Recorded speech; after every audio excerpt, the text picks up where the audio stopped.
Let's kick this off with a kind of provocative question.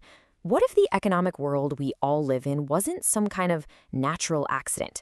What if it was actually a deliberate design drawn up by just one man to funnel pretty much all the wealth to the very, very top? Right. The world you move through every single day, from the gas you put in your car to the websites you scroll through, it all runs on a system that's built from the ground up to concentrate money and power. And this whole thing, this entire framework of modern corporate power, it wasn't a mistake. Nope. It was carefully, meticulously put together and perfected by one guy well over 100 years ago. That man's name was John D. Rockefeller. And really getting a handle on his method, not just his company, but his playbook, is the absolute key to understanding how our economy works today. So, who was this guy, really? Who was the architect who actually built this incredible machine? Well, Rockefeller was a total paradox. On one hand, his father was a literal snake oil salesman, a con man who taught him to be cold and ruthless. But on the other hand, his devout mother gave him this rock-solid belief that everything he did was basically God's will. And that combination, wow, it was like his superpower. It let him absolutely crush his competitors without feeling a single shred of guilt because he truly believed he was just bringing order to a chaotic world. And that really unique way of thinking led him to create this incredibly powerful 5-part blueprint for total domination of a market. And let me tell you, it's a playbook that is still being used by the biggest companies on the planet. Okay, so first up, he completely mastered what we call vertical integration. See, while all his competitors were just focused on one little piece of the oil business, like, say, drilling or refining, Rockefeller decided he was going to own the entire game board. Every single step. He bought up entire forests just to get the wood to make his own barrels. He built his own pipelines, bought his own railroads to move his oil around. He even owned the little delivery wagons that brought the kerosene right to people's front doors. So think about it. Every single dollar a competitor had to pay someone else for those services was a dollar Rockefeller kept in his own pocket. It gave him this massive, unbeatable advantage. But, just controlling the entire supply chain, that wasn't enough for him. Rockefeller's next move was even bigger, even more audacious: horizontal consolidation.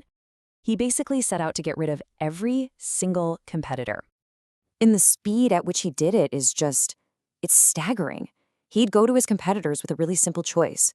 Sell your company to me for a fair price, or I will drive you into the ground with a brutal price war. And as you can see right here, the results were just insane.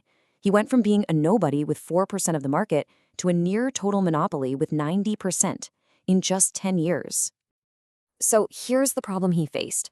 How do you control this huge nationwide empire when different state laws actually stop you from owning companies in other states?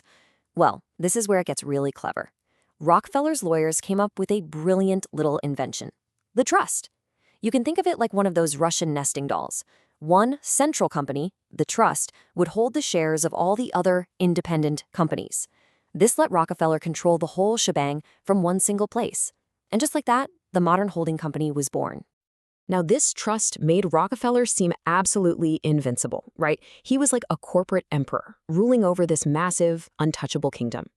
But that power is exactly what made the public and the government start to see him as a major threat. So they decided they were going to break up his monopoly.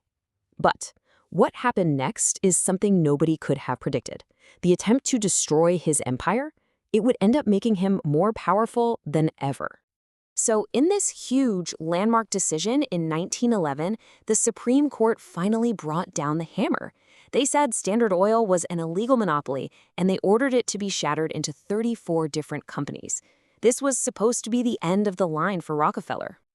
Now, before this ruling, Rockefeller's net worth was already just astronomical. We're talking $900 million. But here is the brilliant, beautiful twist. Rockefeller still owned a piece of all 34 of those brand new companies. And when they were suddenly forced to compete with each other, their value just exploded. The government's big plan to break him up didn't just fail, it backfired spectacularly. It made him the richest person in modern history, with a fortune that would be worth around $400 billion today. Incredible.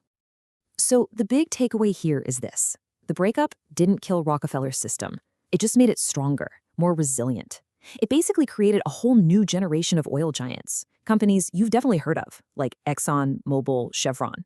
And these companies would go on to dominate the 20th century, and, funnily enough, eventually start merging back together again. And that right there, that is Rockefeller's true legacy. The man himself is long gone, but his blueprint, oh, it's everywhere. And once you learn how to spot it, you're going to start seeing it in every corner of the economy. I mean, just look at Amazon. It is a modern masterclass in vertical integration. They're not just a store, right? They own the warehouses, they own the delivery trucks, and they even own the massive cloud computing platform, AWS, that powers a huge slice of the entire internet. So what does that mean? It means they don't just control their own fate. They actually profit from their competitors, who basically have no choice but to pay them for these essential services. It is the Rockefeller playbook, just rebooted for the digital age. And the parallels do not stop there. Take a look at Google's parent company, Alphabet. It is a perfect modern-day version of Rockefeller's Trust. It's a holding company that owns this huge portfolio of different businesses, from search and video to self-driving cars. And the structure, it's a legal work of art, because if one of the smaller companies gets into some kind of trouble, the parent company, the mothership, is protected. It's a really brilliant way to keep innovating without ever risking the whole empire. But wait, there are two more parts to this blueprint, and they're maybe even a little more sinister. The first is called regulatory capture. This is basically the art of getting the government agencies that are supposed to be the referees to join your team. Rockefeller did this by lobbying politicians to create really complex rules that only a giant company like his could follow, which basically box out all the smaller guys. Today, we see this perfected by industries that literally help fund the regulators that oversee them. So no surprise, the rules always seem to be written in their favor. The second piece is philanthropic influence. Rockefeller was a true pioneer here. He used these massive foundations to do two things at once. First, shelter enormous amounts of money from taxes, and second, use that money to shape public opinion and government policy, all while looking like a great humanitarian. It's a model that has become the absolute standard for pretty much every billionaire today. So, if we're all kind of stuck operating inside this system, a system that's literally designed to concentrate wealth and power, well, it really brings up a big question, doesn't it? What are we supposed to do about it? The way I see it, you've got three main choices. First, you can just accept it. Enjoy the perks, right? The cheap stuff, the fast delivery. Second, you can try to resist it. You can consciously choose to support small, independent businesses and push for stronger government action against monopolies. Or third, you can choose to understand how the system works and then use that knowledge to your own advantage, maybe by investing in the very companies that are running the show. And that really just leaves us with this final thought from the architect himself. When he said competition is a sin, he wasn't really talking about greed. He meant it in a religious sense. To him, competition was just messy, wasteful, and chaotic. A monopoly, on the other hand, well, that was efficient. It was orderly. It was righteous. It was the natural, God-willed endpoint of all business. You know, once you learn to recognize Rockefeller's blueprint, you'll start to see it reflected absolutely everywhere you look. It's in the phone you're holding, it's in the food you buy, it's in the algorithms that decide what you see. The system is all around us.